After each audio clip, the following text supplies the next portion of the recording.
Today, we'll explore how expert nutrition knowledge can transform farm yields into nutritional goals for the body and the mind. Welcome to a new episode of NTV Seeds of Gold. How a food is handled after it's been grown is as important as how it's grown. I would have to specify and highlight what types of foods would have to be grown, what varieties, to benefit people. Welcome to another mind-opening episode of NTV Seeds of Gold. Join us as we learn how nutritionists like Ivan Philip Paguma, aka the Amicable Nutritionist, collaborate with farmers to boost both crop quality and community health, making farming not only about profit, but also about promoting one's well-being. Well, in all fairness, your health is your greatest wealth.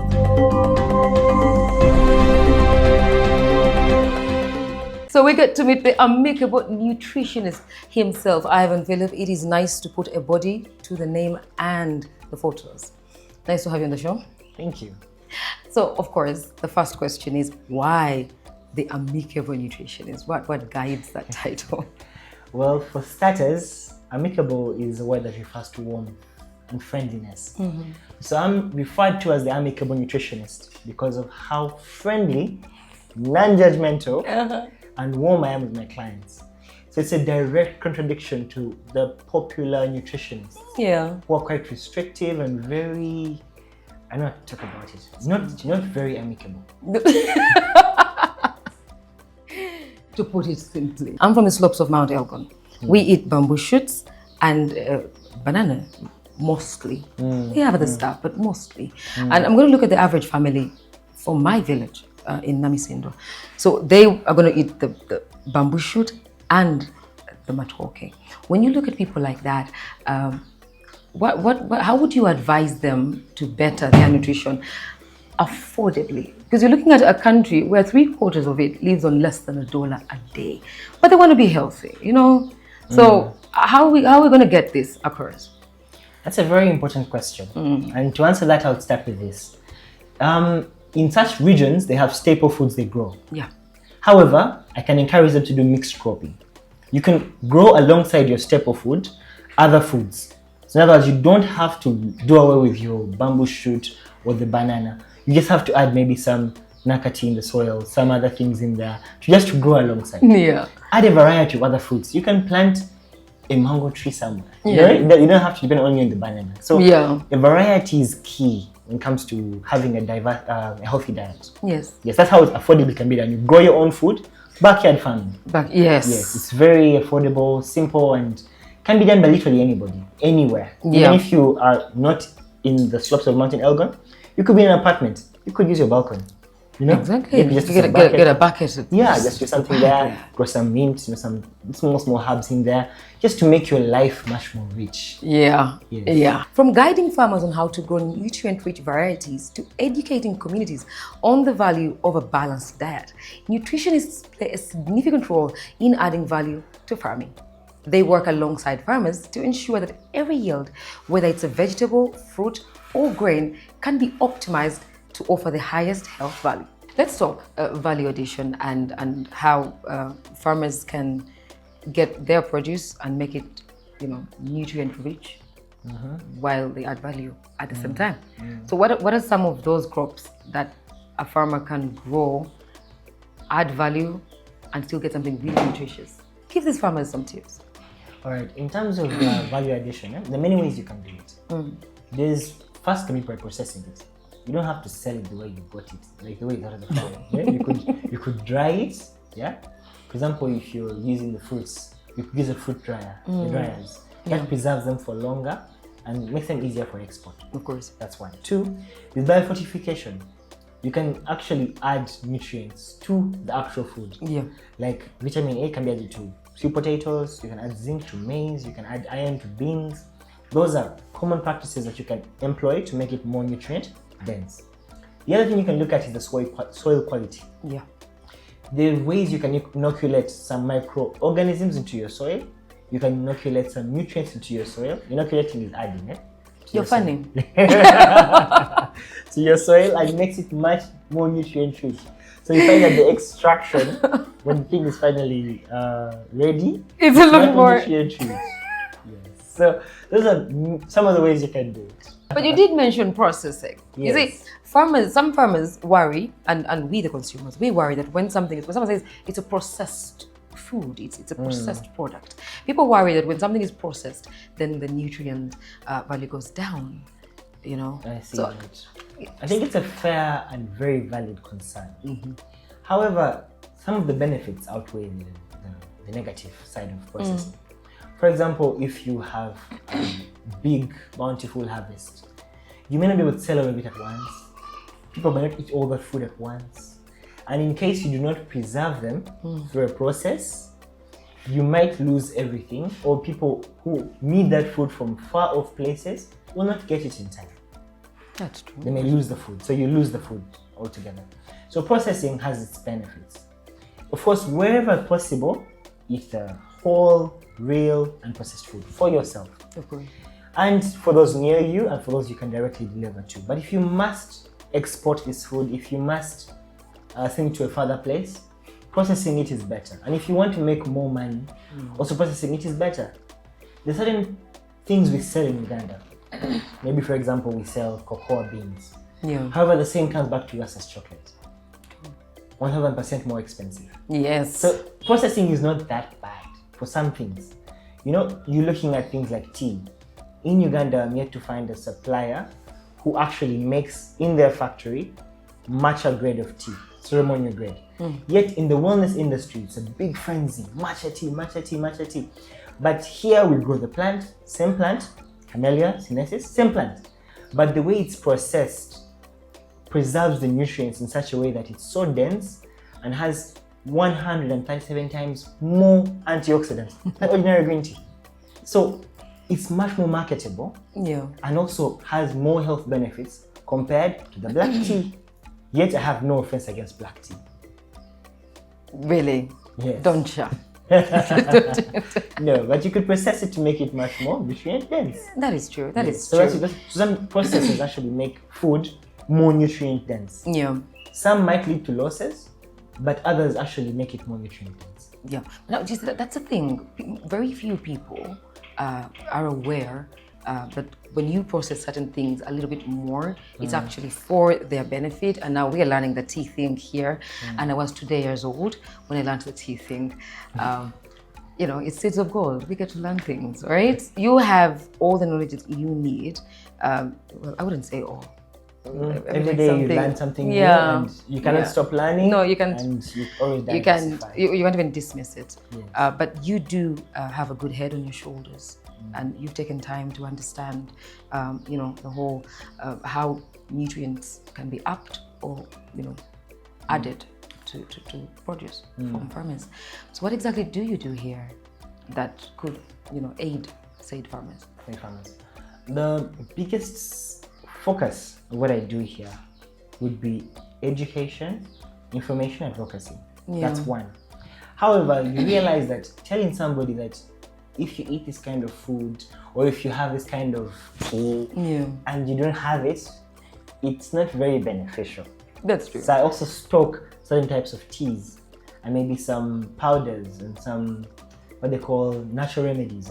Some seeds. I have chia seeds, I have pumpkin seeds, I have matcha tea, there's some acai berries, there's so many other things, maybe ashwagandha.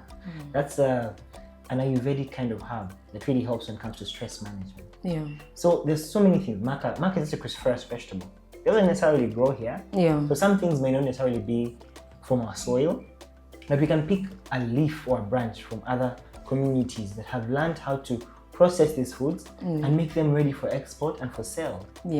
Some of them can actually be processed here.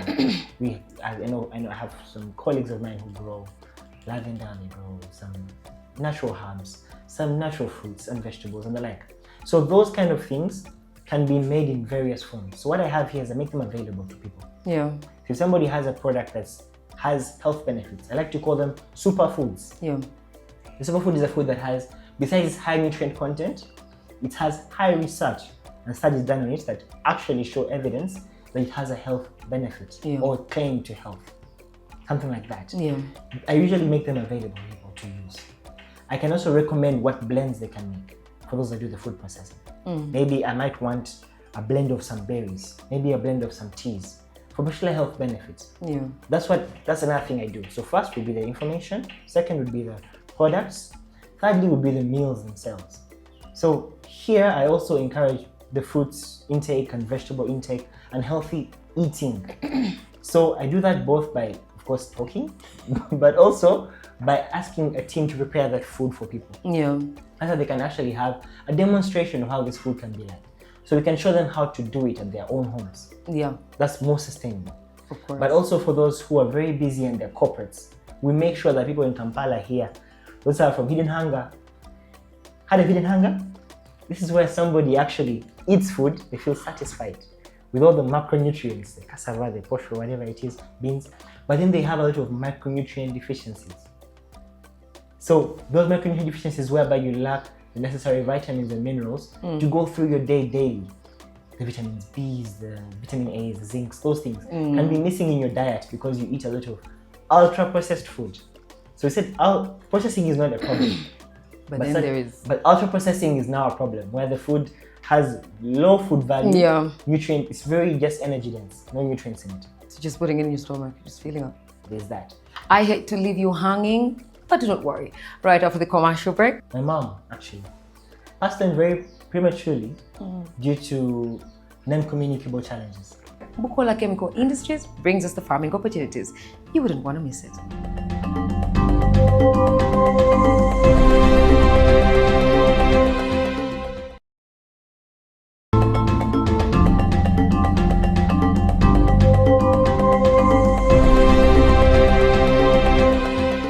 It's always something people like to know. How did you get started? How did you get into this? Also, what was your inspiration? There is no way you crawled out of mama's womb and you're like, yep, nutrition is my game.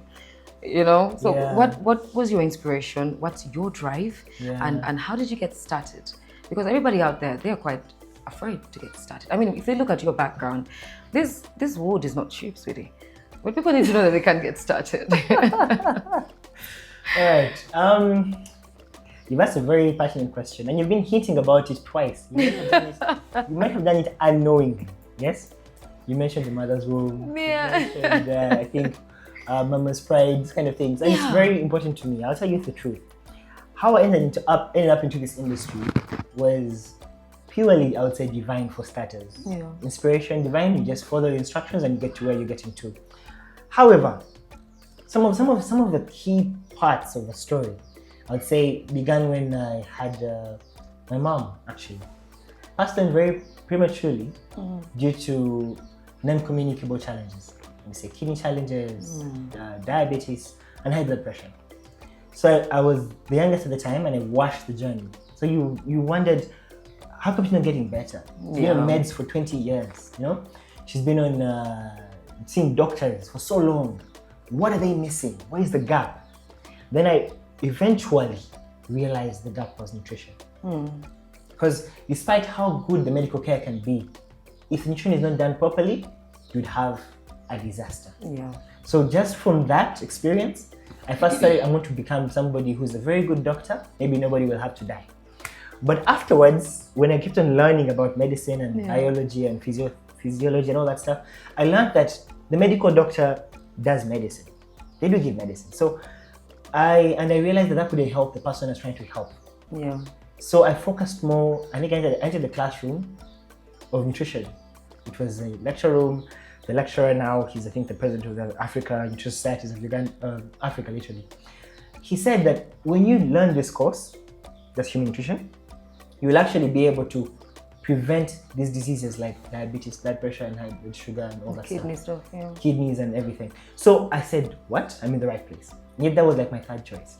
Yeah. And I literally like the second last person on the list. You know, the person who's like, you get the course on private, you know, and you're like the last person on the list. You got in there because you didn't get the course is always glorified, but because also you don't show what you want. Yeah? But when I got into that classroom, I focused. Said, now I'm going to focus.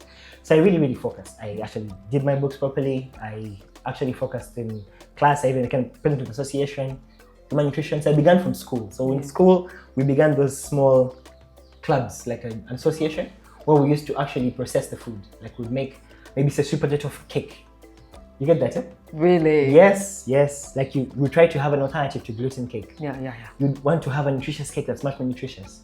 That's one. You look into food preparation. Yeah, we'd make some juices and we'd sell them. Yeah. To the community. We'd give out these free measurements. So we began all the way from there. I did work on like a surrogate a bit, maybe say like 6 months. I said, you know what, volunteering. I said, this is good, but people here are already sick. How do we prevent this from happening? Prevention is better. So I did make a sort of that peel and quit. Then I focused on maybe say private practice. Yeah. And this is where it gets interesting.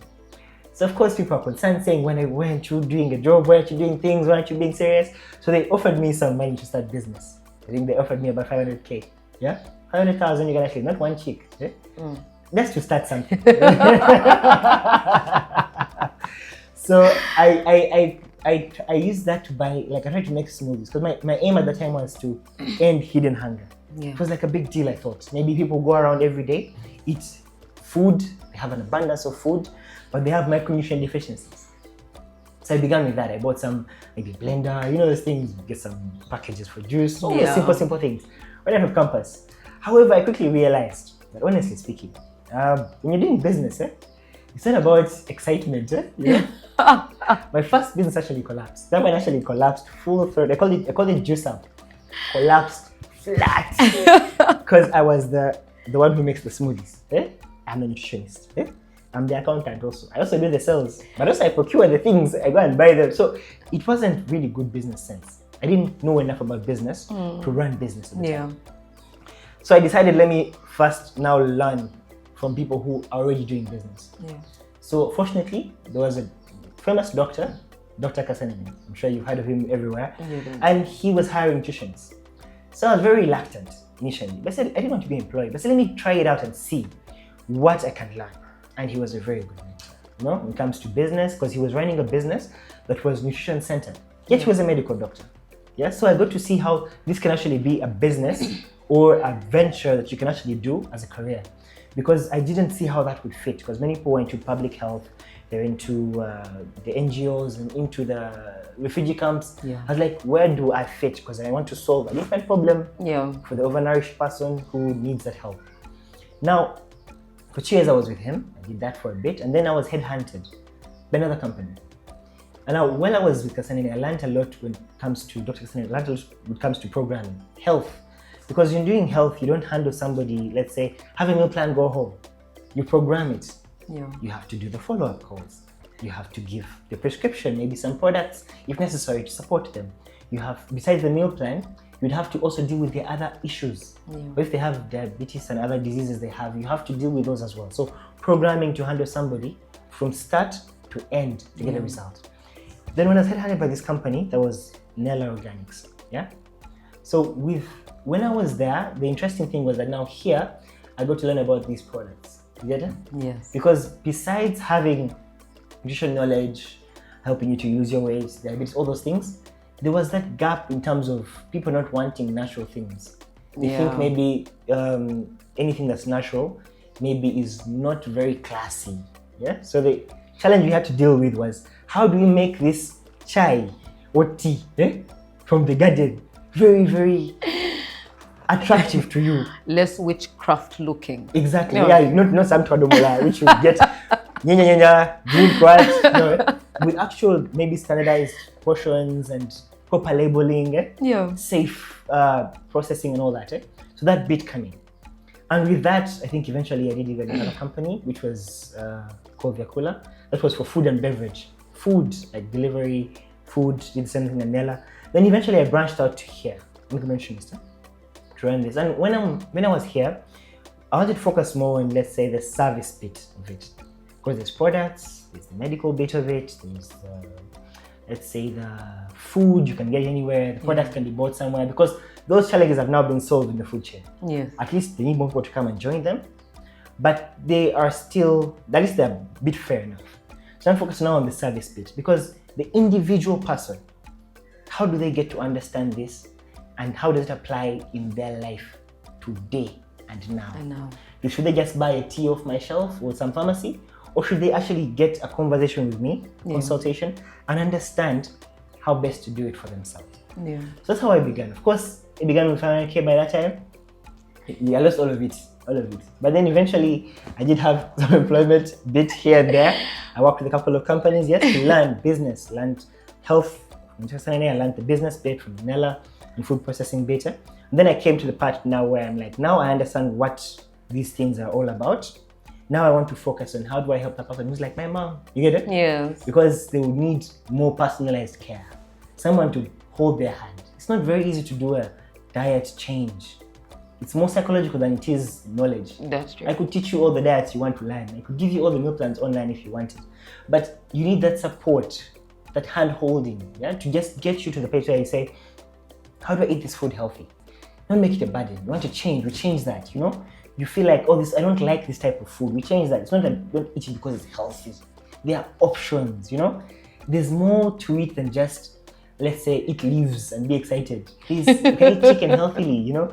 And it can be something that can be done sustainably. You make the healthy tasty. Yeah. Most of us affiliated with, you know. Something like, so you want to do that and advocate for it to make it that a really, really, really, really big deal. Of course. So that's how I started. The biggest thing I wanted to solve was to make sure that no child should see their mom die prematurely because of really preventable challenges.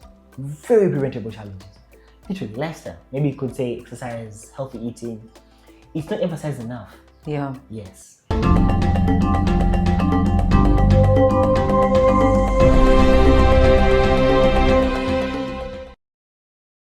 Tonight on our Farming Opportunities segment, our farmers get expert guidance on crops that are especially beneficial for one's health and specific farming practices that could maximize the nutritional content of crops. If you have a big, bountiful harvest, you may not be able to sell all of it at once. People may not eat all that food at once. And in case you do not preserve them through a process, you might lose everything, or people who need that food from far off places will not get it in time. That's true. They may lose the food, so you lose the food altogether. So processing has its benefits. Of course, wherever possible, eat the whole, real, and processed food for yourself. Okay. And for those near you, and for those you can directly deliver to. But if you must export this food, if you must send to a further place, processing it is better. And if you want to make more money, also processing it is better. There's certain things we sell in Uganda. Maybe, for example, we sell cocoa beans. Yeah. However, the same comes back to us as chocolate.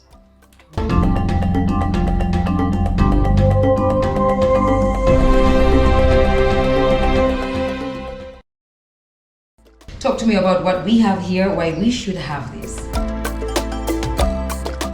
Well, that's all we had for you today. Join us again next week. We are still with the amicable nutritionists, and we're going to teach you a lot more and maybe test out what they've got here. Thank you so much for watching. See you next week.